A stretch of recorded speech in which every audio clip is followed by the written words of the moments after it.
혹시 직장에서 이건 좀 아닌데 싶은 그런 순간 없으셨어요? 아, 있죠. 당연히 있죠. 음, 나는 정말 열심히 일하는데 옆자리 동료가 더 좋은 평가를 받거나 아니면 반대로 내가 한 일에 비해 과분한 보상을 받아서 괜히 마음이 불편했던 경험이요. 네네, 그것도 불편하죠. 이런 감정들이 그냥 기분 탓이 아니에요. 오늘은 우리가 불공정함을 느낄 때 우리 마음속에서 어떤 일이 벌어지는지 아, 그리고 그걸 해소하기 위해 어떤 행동을 하게 되는지 설명하는 아주 흥미로운 이론을 살펴보려고 해요. 음, 네. 김유미 노무사님의 자료를 바탕으로 애덤스의 공정성 이론의 세계로 한번 깊이 들어가 보죠. 네. 이게 단순히 뭐랄까 오래된 경영학 이론이 아닙니다. 그렇죠. 예. 오늘 우리가 나눌 이야기는 아마 지금 이 순간에도 여러분의 사무실 어딘가에서 벌어지고 있는 아주 현실적인 그런 심리 게임에 대한 거예요. 아, 심리 게임이요? 네. 조직 내에서 개인이 불공정함을 느꼈을 때 그 마음속에 기울어진 저울을 바로잡기 위해 어떤 전략들을 사용하는지 그 구체적인 6가지 행동 방안을 하나씩 살펴볼 건데요. 네네.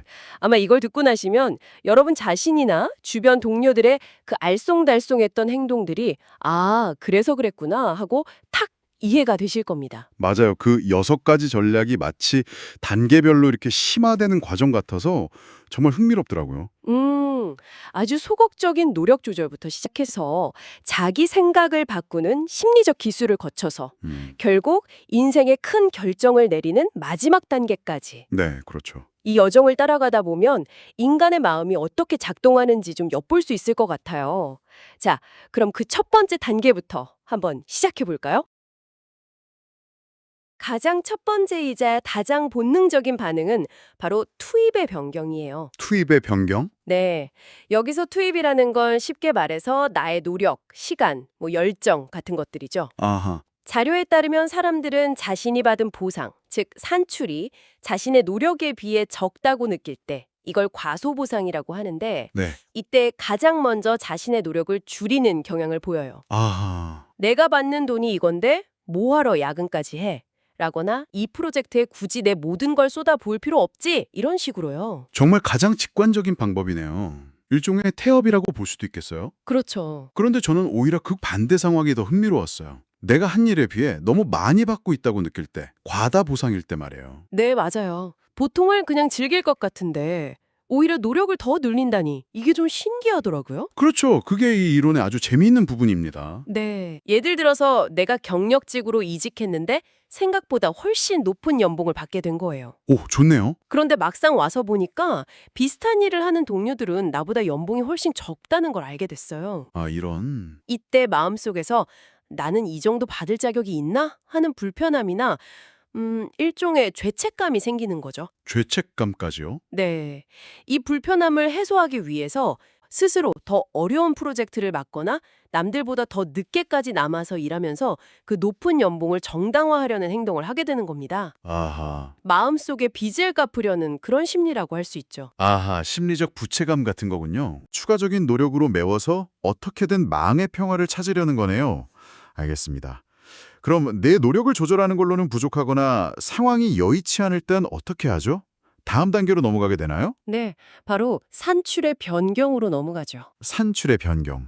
내 노력을 바꾸는 게 어렵다면 이제 내가 받는 결과물 자체를 바꾸려고 시도하는 거예요. 아, 물론 과다 보상을 받는 사람이 제 월급 좀 깎아주세요 라고 하는 경우는 거의 없겠죠. 그렇죠. 자료에서도 지적하듯이 이 전략은 보통 산출을 증가시키는 방향으로 나타납니다. 그 대표적인 예가 바로 연봉 협상이나 처우 개선 요구겠네요. 바로 그거죠. 제가 이만큼 기여하고 있으니 거기에 합당한 보상을 해주십시오 하고 목소리를 내는 거죠. 맞아요.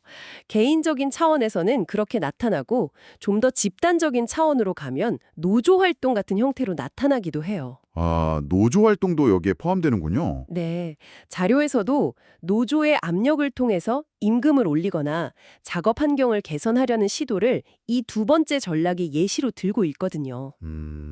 여기서 중요한 포인트는 이런 행동이 단순히 옆자리 동료와의 비교를 넘어서 우리 회사가 동종업계 다른 회사들보다 전반적으로 대우가 안 좋다는 그런 더 큰 차원의 불공정함을 느낄 때 더 강력하게 나타난다는 점이에요. 아, 비교의 대상이 커질수록 행동의 스케일도 커지는군요. 맞습니다. 자, 여기까지는 현실 세계에서 무언가를 바꾸려는 아주 적극적인 행동들이었어요. 내 노력을 바꾸거나 내 보상을 바꾸거나. 그렇죠. 그런데 만약 이것들이 다 실패하면 어떡하죠? 연봉 협상은 결렬되고 회사는 요지부동이에요. 이때부터 정말 흥미로운 지점으로 들어가더라고요. 현실을 바꾸는데 실패한 인간이 대신 자신의 생각을 바꾸기 시작하는 거죠. 네, 바로 세 번째 전략, 자기 자신의 투입이나 산출에 대한 인지적 왜곡입니다. 인지적 왜곡? 이건 현실은 하나도 바꾸지 않고 오직 내 머릿속 생각만으로 균형을 맞추는 아주 정교한 심리적 방어 기제예요. 와, 일종의 자기 합리화 과정이죠. 자료에 나온 예시를 보니까 확 와닿았어요. 과다 보상을 받는 사람이 마음속 불편함을 느낄 때 노력을 더 하는 대신 이렇게 생각한다는 거잖아요. 네, 그렇죠. 아니야. 내가 하는 일은 단순 업무가 아니야. 우리 팀의 방향을 결정하는 아주 중요한 일이지. 책임감의 무게가 달라. 이렇게요. 정확해요. 자기 일의 가치나 중요도를 스스로 부풀려서 높은 보상을 정당화하는 거죠. 네. 혹은 과소 보상을 받는 상황에서는 반대로 생각할 수도 있어요. 아, 반대는 어떻게 하죠? 사실 내가 이 일에 그렇게까지 노력을 쏟고 있진 않잖아. 그냥 적당히 하고 있는 거지? 라면서 스스로의 투입을 의도적으로 과소평가하는 거예요. 와, 실제로는 누구보다 열심히 일하면서도요? 네, 현실을 바꿀 수 없으니까 현실에 대한 나의 해석을 바꿔서 마음의 평화를 얻는 어떻게 보면 조금 슬픈 방법일 수도 있습니다. 와, 그건 정말 좀 위험하게 들리는데요? 스스로를 계속 속이는 거잖아요? 그렇죠. 그런 자기 기만이 반복되면 현실 감각이 무뎌지거나 자존감에 문제가 생길 수도 있겠어요. 그럴 수 있죠. 그래서 인지적 왜곡은 단기적으로는 마음의 안정을 줄지 몰라도 장기적으로는 문제의 근본적인 해결을 막는 독이 될 수도 있어요. 그리고 이런 왜곡은 자기 자신에게만 향하는 게 아니에요. 바로 네 번째 전략으로 이어집니다. 네 번째 전략, 타인의 투입이나 산출에 대한 인지적 왜곡? 네. 내 생각을 바꾸는 걸 넘어서 이제는 내가 비교하고 있는 그 상대방에 대한 생각까지 바꿔버리는 거군요. 맞아요. 예를 들어 동료가 나보다 월급을 많이 받아서 불공정하다고 느끼는 상황을 가정해보죠. 네. 이때 두 가지 방식의 왜곡이 일어납니다. 첫 번째는 그 동료의 투입을 부풀리는 거예요. 투입을 부풀린다. 김 대리는 나보다 훨씬 더 열심히 일하잖아.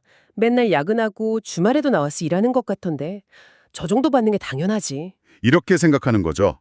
아, 실제로는 그 동료의 근무 시간을 정확히 알지도 못하면서 머릿속으로 엄청난 노력이라는 이미지를 덮어씌워서 그 사람의 높은 보상을 합리화시켜주는 거예요.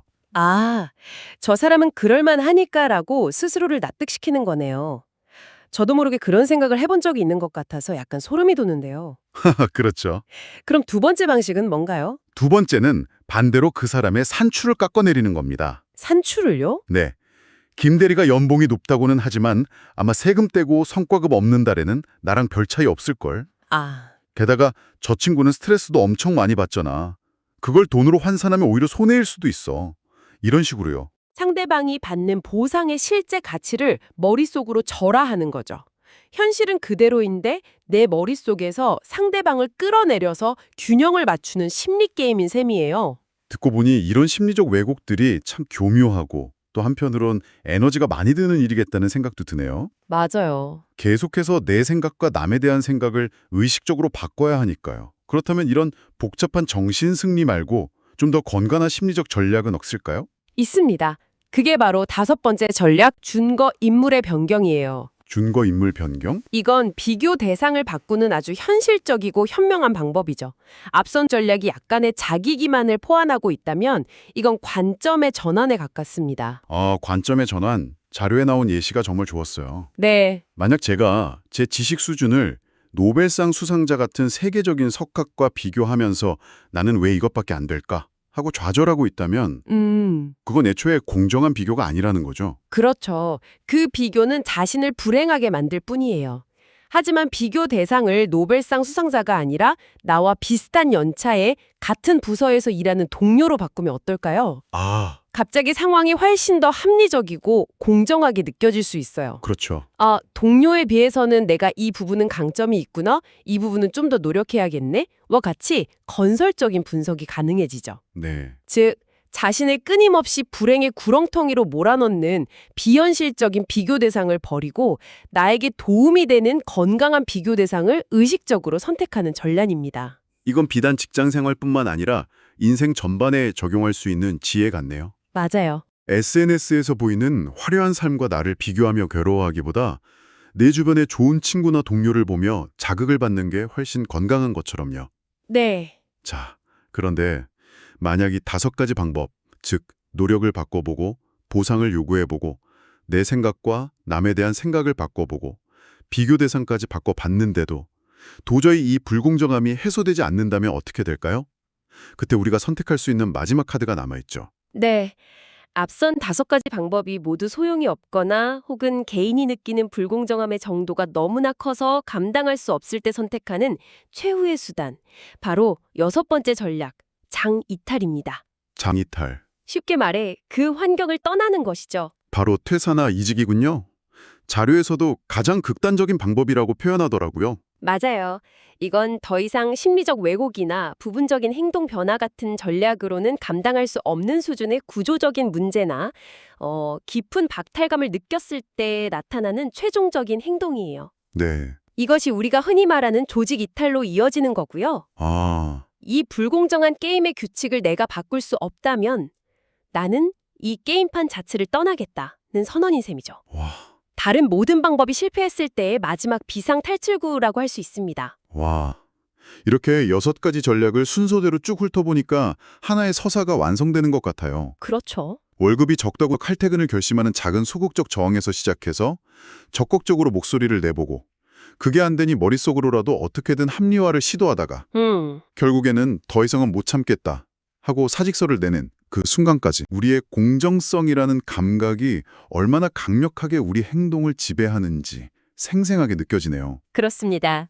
애덤슨의 이론은 우리가 사회적 동물로서 끊임없이 타인과 나를 저울질하며 심리적 균형을 찾아가는 존재임을 명확하게 보여주죠. 네, 그리고 어떤 전략을 선택할지는 그 사람의 성향, 불공정함의 심각도, 그리고 누구와 비교하는지에 따라 복합적으로 결정되는 아주 역동적인 과정이라는 점을 기억할 필요가 있어요. 오늘 이 이야기가 여러분이 직장 생활 속에서 느끼는 여러 복잡한 감정들 혹은 동료들의 이해할 수 없었던 행동들을 새로운 관점에서 바라보는데 좋은 실마리가 되었으면 좋겠어요. 그 이면에 숨겨진 공정성의 저울을 한번 상상해 보는 것만으로도 많은 것들이 이해될 수 있을 것 같아요. 여기서 마지막으로 여러분께 생각해 볼 만한 질문 하나를 던지고 싶어요. 오, 어떤 거죠? 오늘 우리는 개인이 불공정함을 느낄 때 어떻게 대처하는지에 초점을 맞췄잖아요. 네, 그렇죠. 그렇다면 관점을 바꿔서 조직이나 관리자가 직원들의 이런 6단계 심리적 메커니즘을 훤히 꿰뚫고 있다면 어떨까요? 과연 그 지식을 모든 구성원이 만족할 만한 진짜 공정한 시스템을 만드는 데 사용할까요? 아니면 실제 보상이나 대우 같은 현실은 바꾸지 않은 채 직원들이 3단계나 4단계, 즉 인지적 왜곡 단계에 머물도록 교묘하게 인식을 관리해서 불공정하다는 그 느낌만 없애는데 사용할 수도 있지 않을까요? 와, 조직의 입장에서 보면 어떤 게 더 효율적인 관리 방식일지 한 번쯤 고민해 볼 만한 문제인 것 같습니다.